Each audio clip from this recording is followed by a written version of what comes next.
bikin hidup lebih baik. Halo Bapak Ibu Saudara yang sedang menonton, saya mau mengajak Bapak Ibu sekalian kita pagi hari ini secara khusus merenungkan tentang arti hidup dekat dengan salib. Saya minta nanti ada yang memindahkan salib ini di sini supaya saya bisa. Ya, saudara-saudara, saya pernah diajak encounter atau retreat perjumpaan dengan salib. Saya masih ingat beberapa tahun yang lalu pendeta Jack Hayne dari Australia mengajak saya dengan 22 pemimpin dari berbagai negara. Kami pergi ke sebuah tempat retreat dan di sana kami diajak untuk berdiri di depan salib. Dan saya masih ingat sekali, saya memegang mahkota duri ini. Saya memegang mahkota duri dan paku dan menghadap ke salib dan diminta untuk coba bayangkan.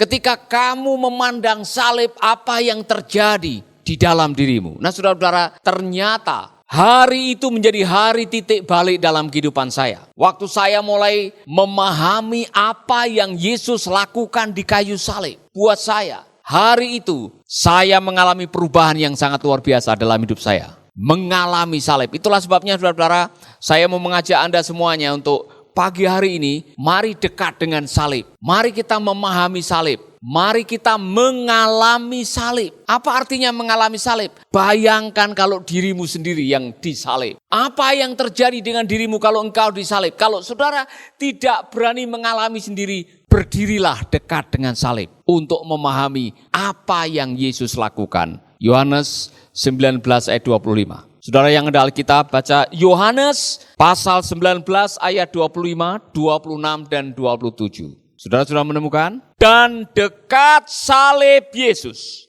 berdiri ibunya dan saudara ibunya, Maria, istri Klopas, dan Maria Magdalena. Jadi ada 3 Maria yang berdiri di dekat salib. Saudara-saudara, saya bertanya-tanya, kenapa yang ditulis oleh Yohanes, dekat dengan salib Yesus berdiri ibunya? Mana Petrus? Mana Matius? Mana Filipus? Mana Bartolomeus? Mana mereka semua yang beberapa jam sebelumnya mengatakan, Guru, kalau semua yang lain meninggalkan engkau, saya Simon Petrus akan menyertai engkau sampai mati. Tapi pada saat Yesus disalibkan dan dekat salib Yesus berdiri ibunya, wanita-wanita. Hanya 1 muridnya yang ada di situ mendampingi ibunya, yaitu Yohanes. Yang lain menjauh, yang lain ketakutan, yang lain tidak berani berdiri dekat salib. Ini memprihatinkan sekali saudara-saudara. Injil Yohanes sengaja menuliskan ini karena ada makna khusus. Berdiri dekat salib.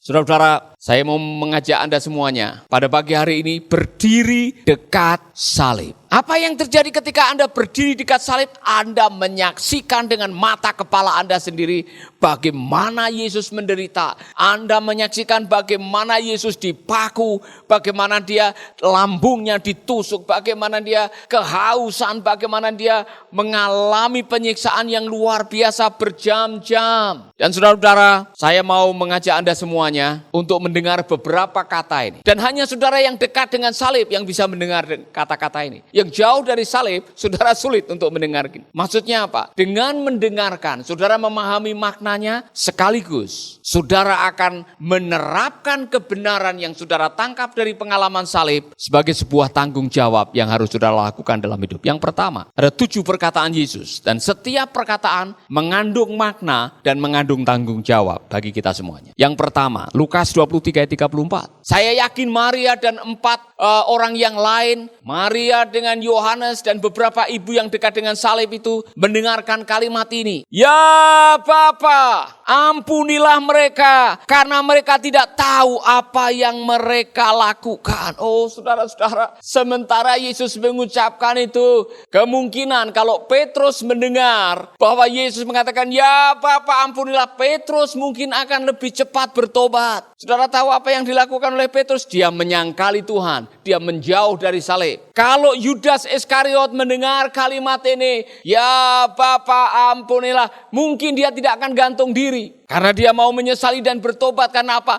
Tuhan mengampuni segala kejahatan dan kesalahan kita. Saudara-saudara, saya mau mengatakan ini kepada Anda semuanya. Di salib, seluruh dosa dunia diampuni oleh Tuhan. Di salib, semua dosa-dosa saudara, dosa yang dulu pernah Anda lakukan, dosa yang sedang Anda lakukan, dosa yang akan Anda lakukan, dibereskan di kayu salib. Salib adalah tempat pengampunan. Jadi kalau Anda dekat dengan salib, saudara harusnya merasakan pengampunan. Dan tidak ada lagi rasa bersalah yang bersarang di dalam hati saudara. Siapa yang sampai hari ini suka dikejar-kejar rasa bersalah? Saudara-saudara yang kadang-kadang, aduh saya bersalah ya. Kenapa dulu saya melakukan sesuatu yang bobrok ya kan? Dan setiap kali saya melihat anak hasil daripada hubungan gelap itu, saya merasa bersalah. Tuhan bisa mengampuni. Saudara-saudara, mungkin saudara pernah melakukan kejahatan dan setiap kali lewat tempat di mana Anda melakukan kejahatan, muncul kembali rasa bersalah. Tuhan bisa mengampuni. Mungkin saudara pernah mencuri atau melakukan sesuatu, kemudian setiap kali Anda ingat wajah orang itu yang Anda curi HP-nya, Anda rasa bersalah. Saya kasih kabar baik. Kalau Allah mengampuni, dengar. Semua harus mengucapkan ini. When he forgive, he forget. Coba bisa mengucapkan enggak? When he forgive, he forget. Ketika Allah mengampuni, dia melupakan. Sejauh timur dari barat, dia membuang dosa saudara. Kesukaan Anda adalah kadang-kadang Anda mancing masa lalu. Sudah jelas-jelas waktu engkau minta ampun, sudah diampuni. Kenapa diingat-ingat lagi? Ya kan? Apalagi kalau saudara setiap kali marah, saudara selalu mengingat. Dulu kamu pernah melakukan ini kepada saya kan? Berapa kali kamu selingkuh? Dulu. Tuhan sudah mengampuni. Tuhan sudah memaafkan. Maka tanggung jawab saudara setelah Anda menerima pengampunan dari kayu salib. Tolong hiduplah dalam pengampunan. Jadilah pribadi yang mudah mengampuni. Tengok teman saudara, saudara yang nonton sendiri ngomong seperti ini. Jadilah pribadi yang mudah mengampuni. Saya kok kurang yakin dengan ucapan saudara. Tolong tengok teman saudara sambil sedikit yakin begitu. Jadilah pribadi yang mudah mengampuni. Amin. Ini resiko kalau Anda dekat dengan salib. Maka setiap kali Anda mengingat salib, dengar baik-baik. Tolong bercermin, masihkah ada kepahitan? Masihkah ada geram? Masihkah ada dendam? Masihkah ada rasa bersalah? Kalau masih ada, mohon maaf. Kalau selama ini saudara pergi ke gereja, melayani, baca Alkitab, ikut doa, apalagi pemuritan, tapi masih hidup dalam dendam dan kepahitan, saya harus mengatakan Anda sedang melecehkan kuasa salib. Karena apa? Yesus mengatakan, kalau pengampunan yang diberikan kepada kita ini cuma-cuma. Dan kalau engkau diampuni dengan cuma-cuma, maka berikanlah pengampunan kepada saudara-saudaramu. Saudara-saudara, saya mengatakan kepada Anda semuanya, ini penting sekali bahwa kalau Anda tidak berani dan tidak bersedia mengampuni saudaramu, mohon maaf, Anda sulit akan mendapatkan pengampunan. Karena di dalam doa Bapa kami dikatakan, ampunilah kami, sebagaimana kami mengampuni orang yang bersalah kepada kami. Jadi kesediaan Anda untuk mengampuni akan menentukan pengampunan yang Anda terima dari Tuhan. Maka istri-istri, ampunilah suamimu. Amin. Istri-istri, ampunilah suamimu. Semua suami bilang haleluya. Semua suami bilang haleluya. Semua istri bilang puji Tuhan. Berani mengampuni? Amin. Sekarang suami-suami, ampunilah istrimu. Anak-anak, ampunilah orang tuamu. Orang tua, ampunilah anak-anakmu. Saudara-saudara, di dalam salib ada kuasa pengampunan. Mungkin saudara mengatakan, Pak, Bapak bisa ngomong. Tapi kalau Bapak ngalami kayak saya ditinggal selingkuh 3 kali. Bagaimana saya bisa mengampuni, Pak? Saya sudah ambil pisau ini. Kalau sampai dia tidak bertobat, saya potong.